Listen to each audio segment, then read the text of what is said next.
right, are you tired of hitting those shanks? Well, I got 5 shank avoidance techniques for you. But first, if you haven't yet already, please subscribe to the channel, like this video, click the bell for notifications on when we got more videos coming. So let's get into it. Our 5 shank avoidance techniques coming at you right now.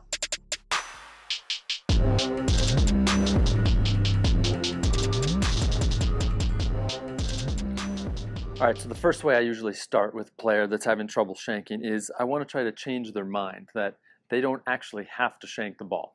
And they kind of wonder, what does that mean? Well, I get them to first set up to it. Okay, just set up in your normal posture, right? And first things first, I want to make this as simple as possible, right? We're just going to see how the mind works. I don't want to go and change anything technically. All I say is set up in your normal posture, and can you make a swing and come and miss the golf ball on the inside here? And so what happens is they'll go here and swing on the inside, they miss the ball, and they're like, yeah, I can miss the ball there, right? And so then I say, well, then you don't have to shank it, do you? Right? If we can go from the center of the club face and hit this mat and swing on the inside of the ball, that's complete opposite of what you do in your swing in bringing that hosel to the ball. Now, it's easier said than done. There may be more things that go into it than this when we're hitting a ball, but it doesn't have to be, right? Really, a practice swing here that goes and misses the ball on the inside shows me that I don't have to hit the hosel. I don't have to have my club moving that way. So what I do is I'll miss the ball a few times and I'll say, okay, can you hit the ball off the toe of the club now? And there I could feel the club kind of twist in my hand because I hit it off the toe. And that's perfect. That's how we can kind of work our way from missing the ball, hit the toe, hit the center. And all we did was kind of do a mental trick there. So that's shank avoidance technique number 1. Let's get into number 2 right now. All right, so let's get into shank avoidance technique number 2. With this, I just want a soft object. So here I just got a rubber tee. Okay, you can use a head cover, a foam golf ball, anything like that. I want it close enough to the golf ball that if my hosel hits the golf ball, I'm also going to hit the tee as well. Okay, so typically someone who goes and shanks the ball is going to take out both of these things. And we got crap flying all over the place. So our goal with this is set this tee just outside the ball on the toe side, right? Close enough that if you do catch hosel, you're going to take both of these things with you. Okay, so then I'm going to say, okay, if anything, I want to even hit this golf ball off the toe a little bit so that I don't touch that tee. I want that tee sitting there after I've finished my swing. Okay, so again, just another mental way we can kind of get away from bringing the hosel towards the golf ball. All right, so that's shank avoidance technique number 2. Let's get into number 3 right now. All right, so here's our SAT number 3, okay?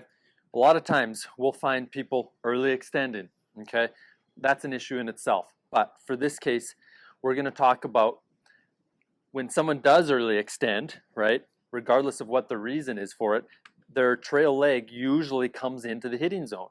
And what happens with that is that usually impedes their impact with their hands, okay? So that if I'm going early extending, my butt's coming in, my right leg's coming forward, right? I can't have my hands kind of back here in this good position because this leg is getting in the way. So I need to push my hands out a bit more, which leads to that hosel getting closer to the ball.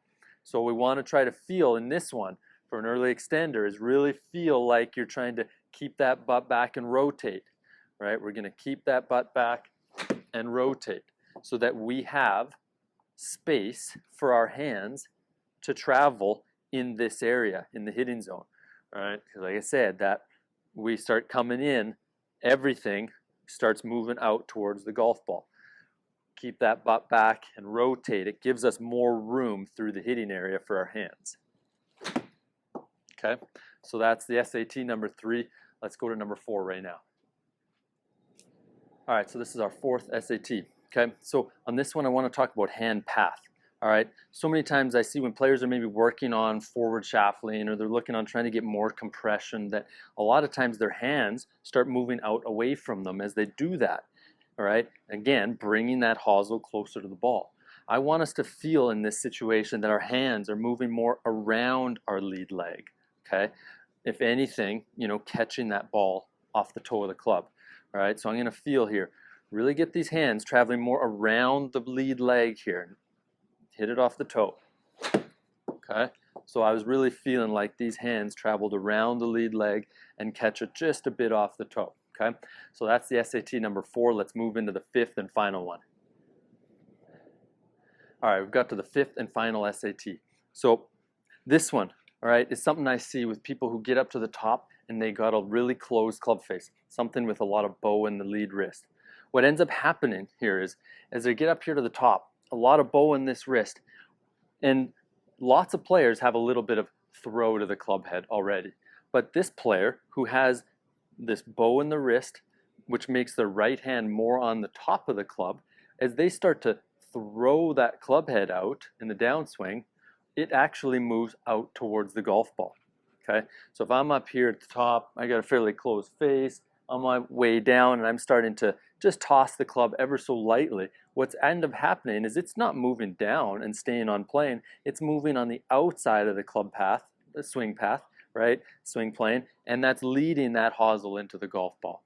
Okay, so in this situation, right, we can do a couple things. We can work on feeling that these hands are kind of dropping down more instead of them working around, okay, as we're turning.